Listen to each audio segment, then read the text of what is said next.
with The Hub with me, Nick Gowing. These are the headlines.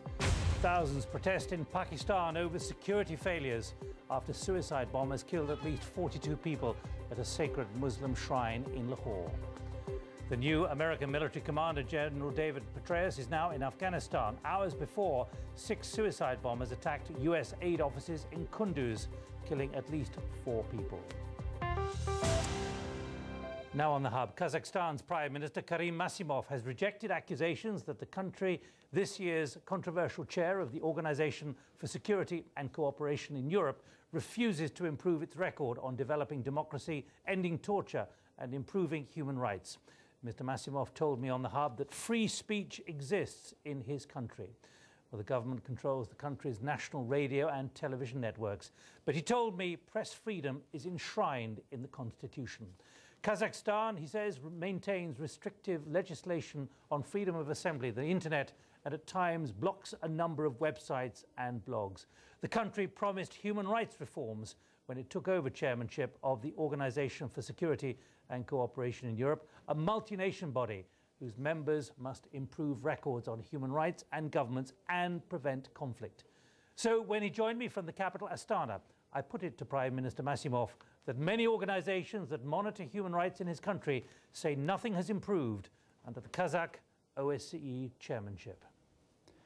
I think a lot of efforts have been put on that, and we are on the track, and every day we are working for the improvement of human rights situation in my country. What are you going to do then about issues like restrictive legislation on freedom of assembly, on freedom of the media and the internet, blocking websites and weblogs, and also arresting large numbers of people who are members of the opposition?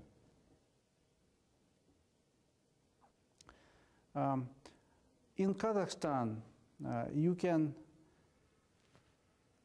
freely access to all the internet, and sometimes if the opposition mass media is asking me as a prime minister that they do have some problems with the blocking of their mass media, I offer them to put their newspapers on my personal blog and websites, and they did that. I think what else you can say? The impression being left is that there isn't full, free enfranchisement of anyone who wants to stand in an election in your country.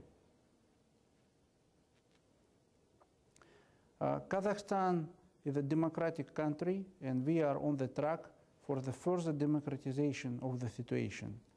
My president, he is a leader of the nation, but we are a democratic country, and all the election will be according to OSCE standards, and OSCE and other international organizations can supervise the situation. We are ready to move to be in full compliance with all the international standards for democratization. Are you saying that means there'll be no torture of those who try and stand for election or who try and be political activists? Because you know very well what non-governmental organizations and human rights organizations say about your country. The fact that Kazakhstani non-government organizations have a right to express their view, which means that we do have a freedom of speech. And we are trying to pull all the efforts that everyone has the right to speak, everyone has the right for assembly, and etc. And we are going to improve our legislation for that. Prime Minister Karim Massimov of Kazakhstan speaking to me from Astana. You're with The Hub.